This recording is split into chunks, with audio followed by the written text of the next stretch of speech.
Hello, welcome to Sterlo's Wrap. Oh, straight rhythm! Bank, take advantage of it. Oh, standard applause! It's a stupid question. It's not. I have far greater expectations of you than that. Oh, yes. He's gone all the way. Now, he's popular, he's a great leader, he's the mentality of this football team. Oh, and another one from Cleary. Well, it doesn't get much better, does it? Absolutely outstanding, and the finish is just as good. It's rugby league, isn't it?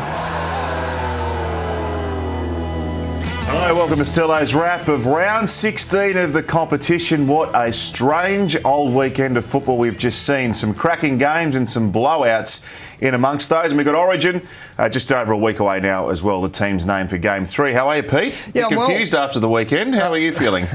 Well, the extremes. We had a couple of one-pointers, and if it wasn't one, it was 41, which isn't ideal viewing. That's, again, some absolute blowouts in this game. But our thoughts obviously turn into Origin and also a bye next week. So some teams are guaranteed of 2 competition points, most notably the top 3 sides, I think.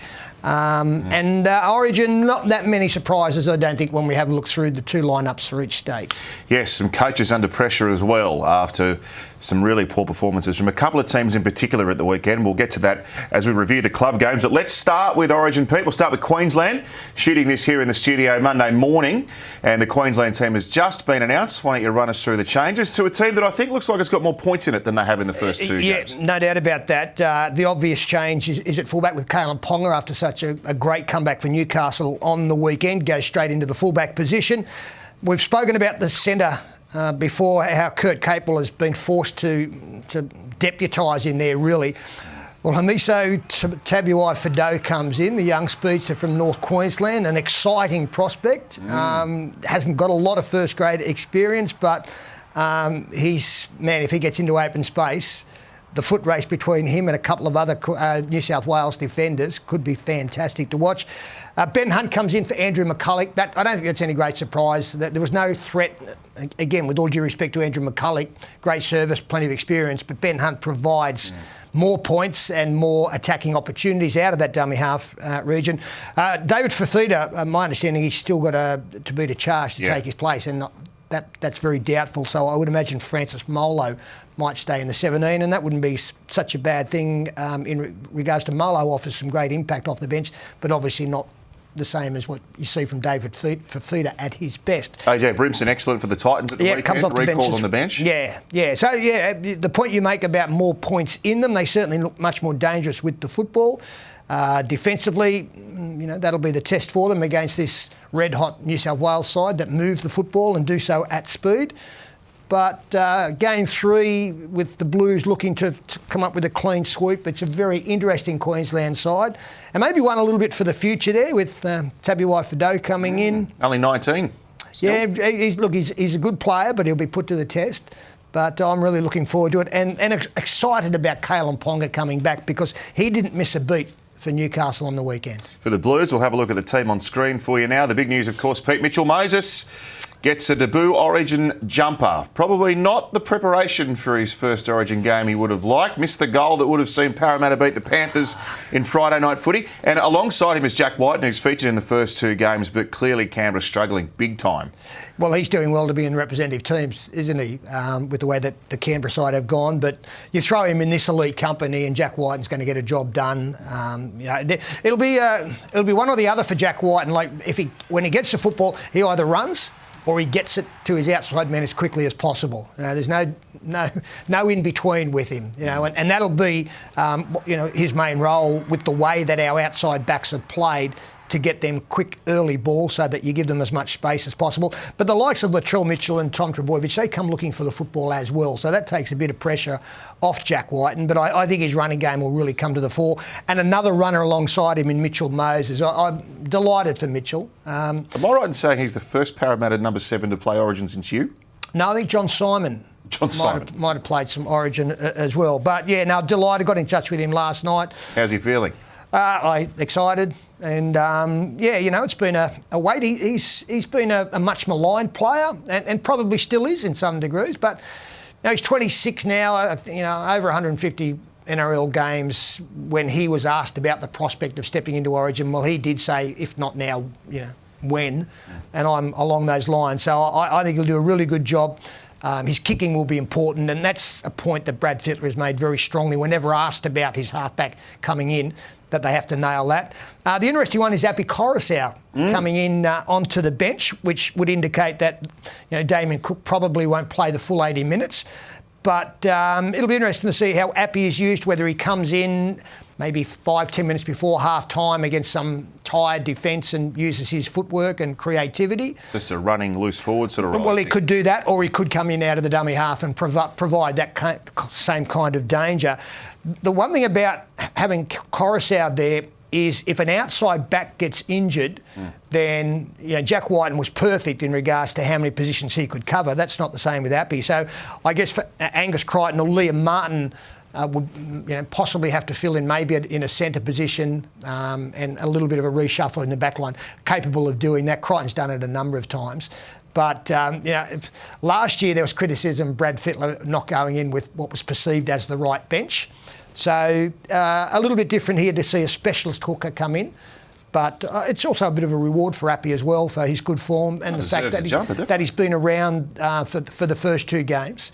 And for the players coming in for New South Wales, like Mitchell Moses and like Api Coruscant, this is to win. This is to get a clean sweep. Series is won. That little bit of pressure of what you're coming into maybe for game 1, if it's your debut match, is a little bit different. So a much more comfortable entry into that sky blue jersey. Just sort of mention as well the extended squad. Dale Finucane's 18th man, and Nicho Hynes is in the New South Wales squad. What a wonderful story this is. Takes Campbell Graham's place, who's been the 19th man for the first couple of games. But Brad Fittler's obviously got the luxury of being able to bring some younger emerging players into the squad and get them some experience. Kaloa Matangi was there in game 1, and what a great reward for Nicho Hynes. And he's there on form. Oh, yeah. And not just form recently. Like he's been in tremendous touch for the Melbourne Storm now for a long time. I love the way that Brad Fittler has put this format together. That you get players in, you get them in that environment, they get to see how the best players in the game prepare themselves, how they conduct themselves. They take that back to club level.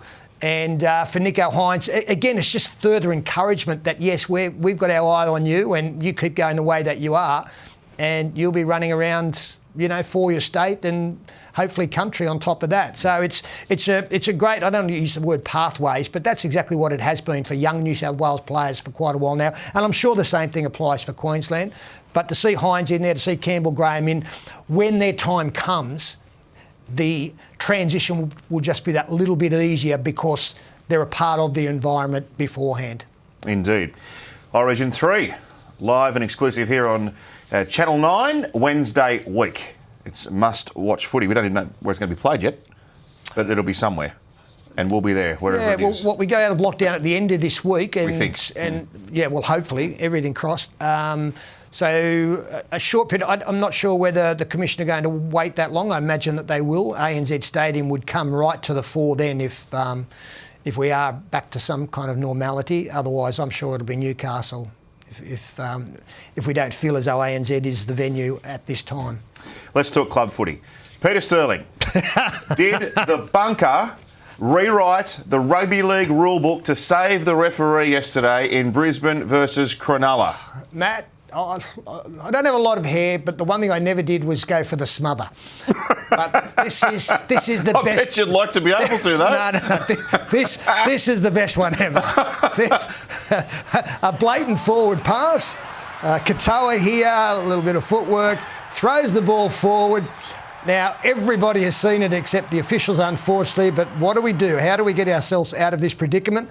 What we'll say is that there's a juggle of the football and it has been battered on, which now constitutes a knock-on. Oh, it's clever.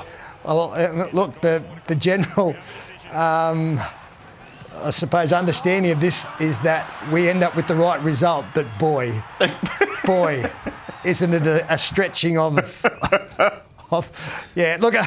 Can I just ask how the referee and two such judges missed that forward pass? You can't ask me that. How can I speak through somebody else's eyes? But Matt, we get the right results. It's a smother, and I'd like to think that I can't wait to hear Graham Annesley come out and justify that. Apparently one. he's called in sick today. If I was Graham, I'd be calling in sick a lot of Mondays. But he must get Monday orders worse than anyone, Graham Annesley. In regards to your questioning of rewriting the rule book, it's a modification. It's a massaging of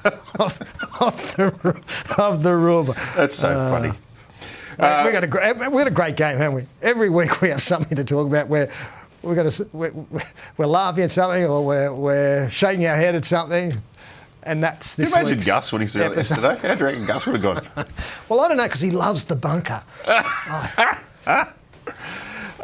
Good game, though. I reckon that was just about the best game of the weekend. It was wonderful. And good to see the Brisbane Broncos. Again, after a week where they had been some question marks in regards to the mixed messages coming out of there, in regards to Matt Lodge. Tony Staggs coming in was obviously a key in for them. So, it was good to see them to get the money, and on the back of Ben Ikin coming up there. So some changes are happening quickly up there, and some positive ones at that. One from one, Ben Ikin as a football boss at the Broncos. Sunday afternoon footy, the game immediately following this, unfortunately, didn't scale the lofty heights of the match at Suncorp Stadium. If you're a West Tigers fan, I don't know how you're feeling. You feel like you've been on the drink all weekend, probably Monday morning with the headache you'd have. That was one of the worst first half performances we've seen from a Tigers team as a joint venture, and I feel like, I reckon we've said that 3 times this year on a Monday morning. I don't think either coach impressed with that performance at all. I don't think Wayne Bennett was happy. I think he was happy with the first half, but certainly not the second. Yeah, and I don't want to get technical here, but there was a lot of talk in that first half about the defensive formation of the Tigers, which we'll have a look at in a moment. I just want to explain that basically there are 2 types of defence, okay? And the first one is up and in. When you see a defence, an attack coming at you that is posing a threat, then the up and in defence, you come flying in. If you're the 5'8", then it's up to the responsibility of the centre and the winger to follow in. Most important thing with the up and in defence is you've got to stop the path of the football. The other defence is the slide defence, where you come up and you slide and you work the opposition towards the sideline, man for man, so that eventually they run out of room. Now, what we saw from the Tigers is something I've never seen before, and I mentioned it in commentary. To have absolutely no line speed to go up to the attacking line, and then when they come at you to just retreat straight away, that doesn't work in any realm of rugby league. Adam Reynolds at halftime had run over 100 metres. That was twice as many metres as Latrell Mitchell at fullback. So if we just have a look here at the defence, they're inviting the playmakers of South Sydney to come and get them. But that can't be the system they've practiced. Clearly it is. They've got to. But so they've got to be getting it wrong, haven't they? I mean, that can't be what Michael Maguire's coached his team to do. No, well, it has to be. Like, they didn't just come up with this, and it's different to what we've seen from the West Tigers in the first half of the season. So, obviously they put some time in on how they think they can best handle, especially that left side attack of the South Sydney team, and that it was to hold their line and just drop back. Now, I don't know whether they've seen something and thought, well, this is how we combat it, but I've never seen it before. I've never seen a team have no speed in their defensive line, and then when the attacker, who you've given 10 or 15 metres of free running to, then just be completely passive and drop back. And it was monotonous. The only way that things changed was when they got in at half-time, and obviously the coaches said something, and we saw a much more active defence, and a defence that was more likely to get up and try and snuff out the attack. But the damage was done. The game was gone by half-time. So it was a bizarre first 40 minutes from the West Tigers, and a completely ineffective one. South Sydney far from their best in this game, but it was never in doubt. You've been around the game a long time, and you're not one to make rash statements, Pete, but I've got to put this to you. They've been beaten 66-16, then trailed 26-0 at half-time yesterday. Tigers seem to be getting worse this year. Is that a fair enough statement in there with their defensive game anyway? Yeah, I'm not seeing a lot of improvement in there. Every now and then we get a little bit of encouragement. When they beat Penrith a few weeks ago, that was a really good performance, a really good defensive performance. If I'm a West Ham fan, I'm Tigers fan, I'm frustrated, but I have been for a long, long time. Now, the interesting thing... Does the buck stop with the coach, Pete? Well, it always stops with the... So is Michael Maguire in trouble? Well, if this continues, can you see there needs to be some kind of a circuit breaker, doesn't there? The circuit breaker might be Tim Sheens. Might be his introduction into another voice, another sounding board for Michael Maguire. Tim, I don't think has aspirations to be a head coach, but he can be someone that can, with his experience, he's a premiership winner multiple times, been around the game forever. Might just be somebody who can come in and help Madge in certain areas to get the West Tigers on the right course, because they're all over the place at the moment. And no, I haven't seen improvement in them. They won't play finals football, and that drought is getting longer and longer. Yep. Panthers 13. Parramatta Eels 12. The Battle of the West didn't disappoint once again. Very difficult conditions out there in Penrith on Friday evening, but it was an absorbing game.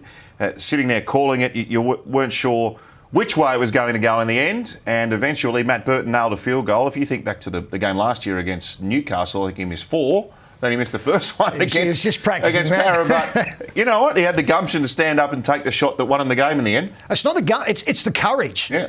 And even when he missed those 4, to put yourself in a situation to call for the ball after you've missed the first 2, and then to go at 3 and go at 4, that's a great sign. And he doesn't mind it being brought up now, because it will be and has been. But he got this one right. I thought this was a really good performance from Penrith. Obviously no Nathan Cleary and no Dylan Edwards as well. So there was a reshuffle.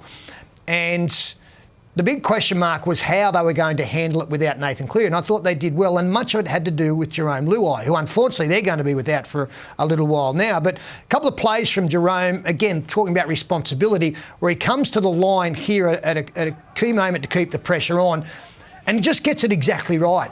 He just knocks it into the in-goal area. Hayes Dunster cleans up. The chase is good. Moments later, it's not unfolding again for him, so he just rolls it back in there, keeps the pressure on, and from those 2, Api Coruscant actually ends up running in a try here on the back of that pressure that's been built. You get a couple of tired forwards there in Junior Paulo, Isaiah Papali'i. So the development of Jerome Luai's game has been so good over the last couple of seasons, and to be able to step in to the toughest boots in the game in a top of the table clash, top 4 table clash like that one, and assume the responsibility and look so effortless in doing so was great. Thought from Parramatta's point of view, they would have been disappointed going into the break at halftime 6-4 down, because they dominated possession and field position. That was a concern for them. Scored 2 tries, both of them from kicks, so they weren't able to break down that Penrith defence as well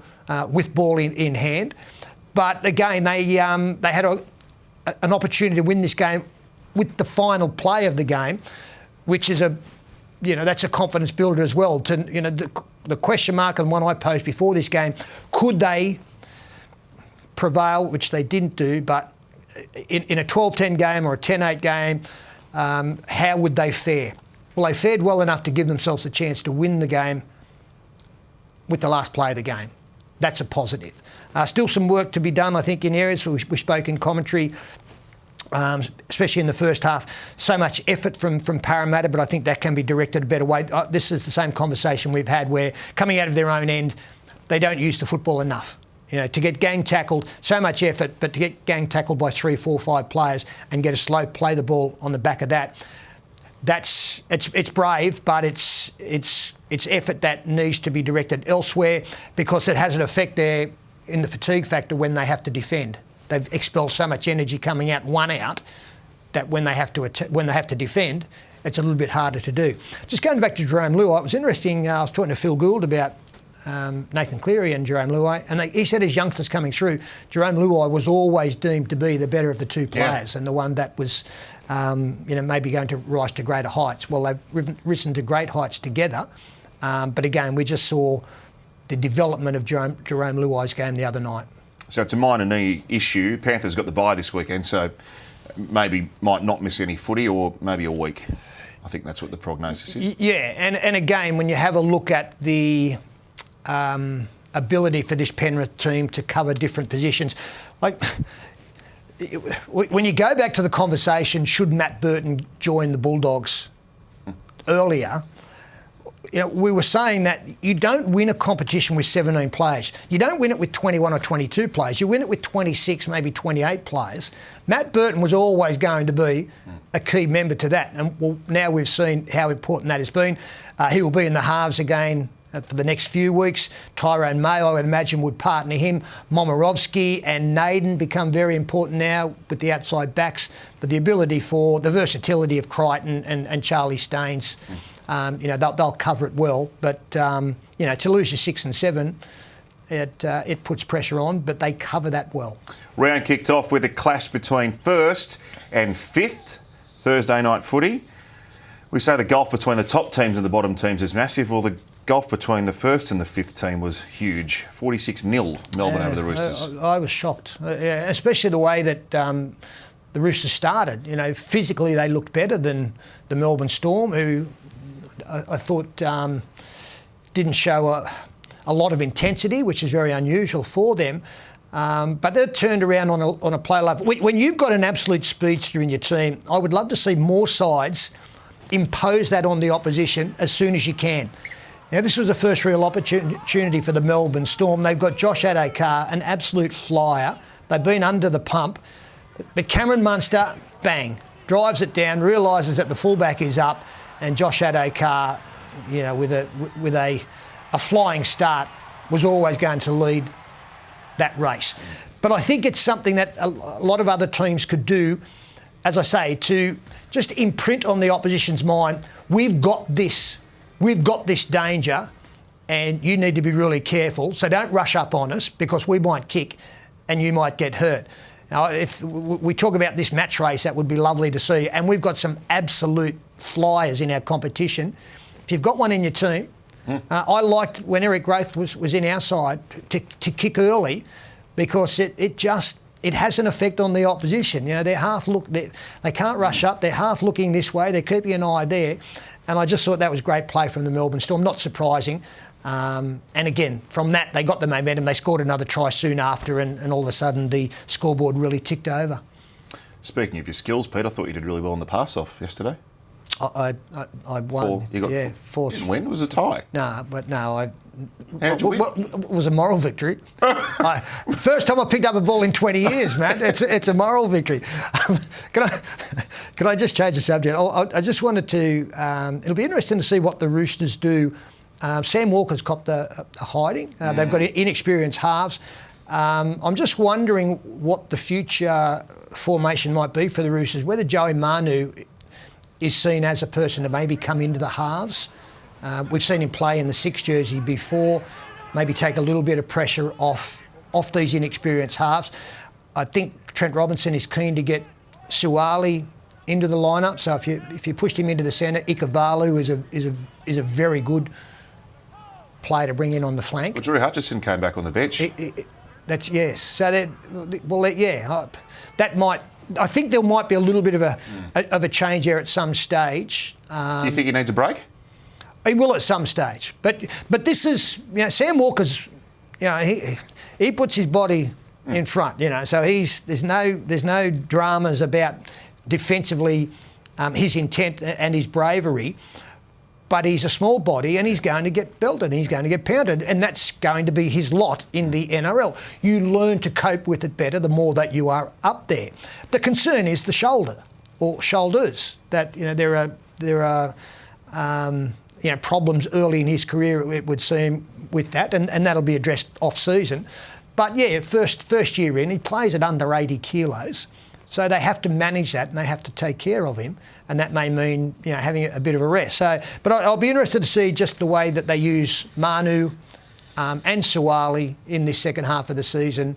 They have a few options there, but they have a skinny roster as well when you consider the amount of players unavailable. Sense it might be getting a bit much for the Roosters with everything they've had to endure this year.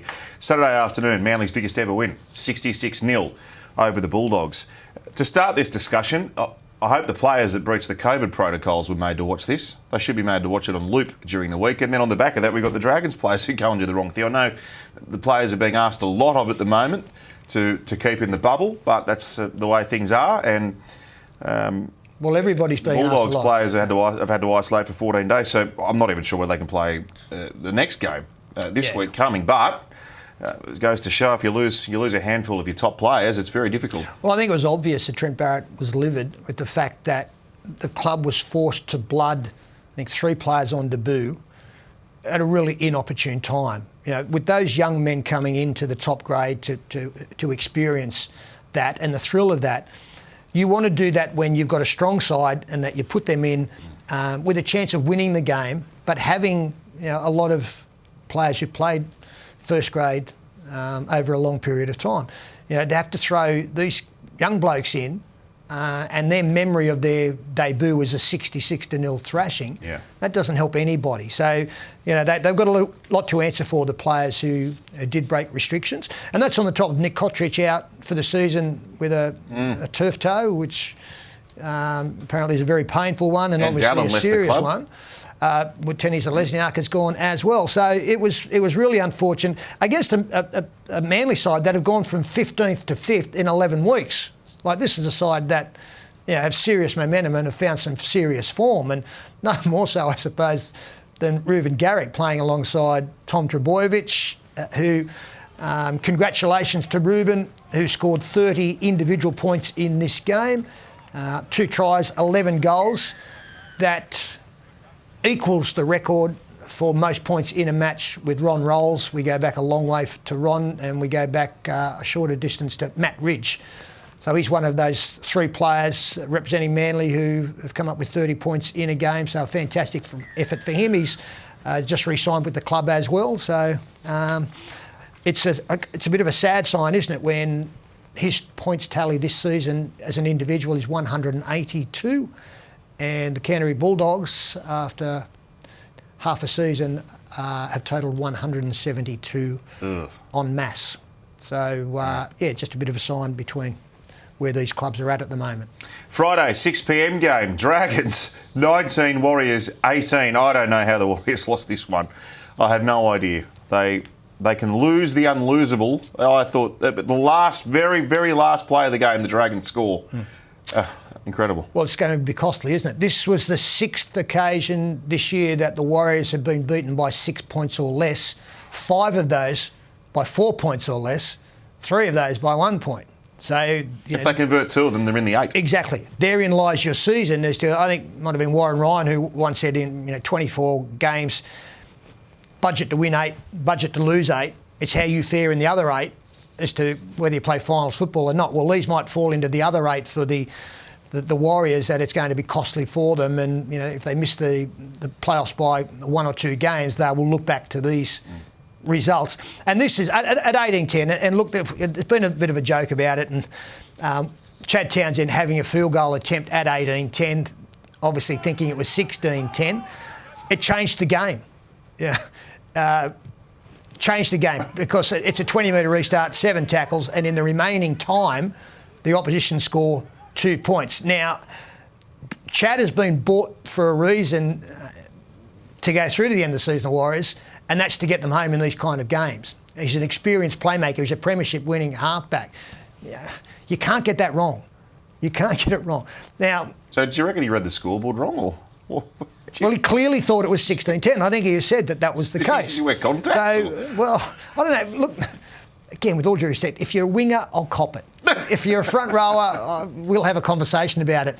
If you're a playmaker whose sole job is to manage the team home in those situations, 18-10 with 7 to go, that's a field goal, and everything changed on that. What it has allowed us to do, Matt, is to look back in time, a couple of blasts from the past, because he's in good company, unbelievably. Let's go back to 1992, and Terry. No, let's go 2016. Greg Inglis, 8 points to 6. Has a shot, and we're trying to work out what that was going to do, what 8-7 would do at that stage of the game.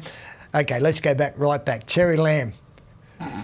Terry, 12-10. Looking to turn it into 12. See, Terry was a visionary 12, there because 12, he thought it was a 2-point field goal. Well, He was 30 years ahead of his time. well, we can't even use that in Chad's defence kind of thing. So it has happened before. It is comical when it happens to some Terry degree. kicked that, by the way? Sorry? Did he miss that or did he kick No, it? Terry Lamb. I think the scoreboard came up 12-11. Not an easy kick either. So it's happened before, but poor old Nathan Brown would have been sitting there just trying to work out what is going on here. The point was made to be during the week that if he kicks it and they go to 19-10, they win the game. My reply was that at 18-10, they win the game. Yeah. So, it's disappointment for Chad. I think he said he had a lot going through his mind. Well, most important thing that should have been going through his mind was how do I steer this side home? And it wasn't via a field goal. Saturday night, what a difference Kalen Ponga made for Newcastle, who have been bumbling for the last 6 weeks. They've had no consistency in their roster, injuries, suspensions, etc. 38-0 over the Cowboys. The combination of Ponga and Pearce, outstanding. And they're back in the frame now. Yeah, they looked a completely different football team, didn't they? And the way that they just picked up, like Pearce has done that since coming back from the pec injury. Kalen was fantastic. He's had that crook groin. You wouldn't have known that because he carved them up. Jake Clifford was excellent at 6, and this is now the first time they've played together as that 1, 6, 7 and 9 with Ponga and Clifford alongside Pearce and Brayley. The other thing I really like is the starting of both Saifidi brothers who feed off each other. With your front rowers, you really want them to work in tandem. And both Jacob and Daniel are doing that beautifully. Now, David Clements coming off the bench and doing what he does really well. But the energy and the understanding between these two young men. Jacob Saifidi's not that far behind Daniel. Now, that's how quickly he's coming along. You know, it's an exciting prospect for Newcastle fans to see these young men with so much football still in front of them just develop. You know, front rowers don't peak until they're 27, 28. So what these young men can offer in the years to come up front for Newcastle is exciting stuff. But it's worked really well. It might not be that way for the rest of the season, but if it's not, I think when we come to finals football, we will see both Jacob and Daniel in the run-on side. And Clem is a good foil to be coming off the bench. So whilst the playmakers and the exciting members of the Newcastle side, when they've got the football, are getting plenty of raps, and deservedly so after what we saw on the weekend, Saifidi brothers have been fantastic all year, and Jacob is coming along very, very nicely. Bad news on one of the Saifidi brothers, though. Just broken. Daniel's out of Origin 3 with a rib injury. So Dale Finucane will come into the squad. Is that right? Mate, you have got your finger on the pulse. All over it. Can't get anything past me, Pete. Wow. Payne has to start. Finucane into the squad, which means I'll need to find probably another middle forward. And I wonder whether Jacob might be in contention to replace his brother. Campbell Gillard would be another one. Yeah, well, I didn't know that. Obviously, the news has just broken. Finucane coming in is super. Yep. No problems with that at all. And yeah, it'll be nice to see. Maybe there'll be a reward for somebody. You know, Campbell Gillard's been great for Parramatta since coming across from Penrith. No shortage of options there anyway. No, and it's just an indication of why Brad Fittler says when picking your team, you just make sure you've got an eraser on the end of your pencil because that gets used, and that one got used very late. Saturday afternoon, I called this game on radio for the continuous call team on 2GB. Titans 44, Raiders 6. Never seen a worse performance from Canberra. They were inept. Their defence was non-existent at times. I scratch my head about that. Titans were literally running straight through the middle of them. I've tried to defend them all year, and it's indefensible now. They just, their season has gone, despite the fact that mathematically they are still close enough, but things have just fallen apart down there. And if you had a look at Ricky Stewart after this game, I don't know whether Ricky's got the answers. You know, it's not talent. The capitulation of games throughout the course of the season has just been unbelievable, because I agree with you. I think there is still on the roster there is still so much talent. Yes, George Williams leaving was hurtful. No Klookstar at the back has been difficult, but compared to other rosters, they are still well served. All right, so that's a wrap of round That's it. 16. I don't need to ask you for an Origin tip because we'll be back here next Monday. Oh, no, I'll ask you for it. okay, all right. Well, I can tell you what it is now because it was the same for game 1 and 2. James Tedesco to be the man of the match winner, New South Wales by 14. There you go. That's it. Copy and paste next week. And even if Tedesco, for some reason, has to pull out between now and next week, You'll still get man of the match. I'm still going that because I'm superstitious and it worked in game 1 and 2. very It'll good. work in game 3. Thanks, mate. Enjoy your week. I'm going to have a smother. I'm going to... I'm sick of this hair in my But eyes. you should go back to the old footy show days and get that Yo Play wig out, you know, the old curly one with the anti-ad. Oh, no. We need to finish up now Okay. because otherwise we're going to get on to... Dangerous grab. Yeah, Yeah. See you later. You know where I'm going. See ya.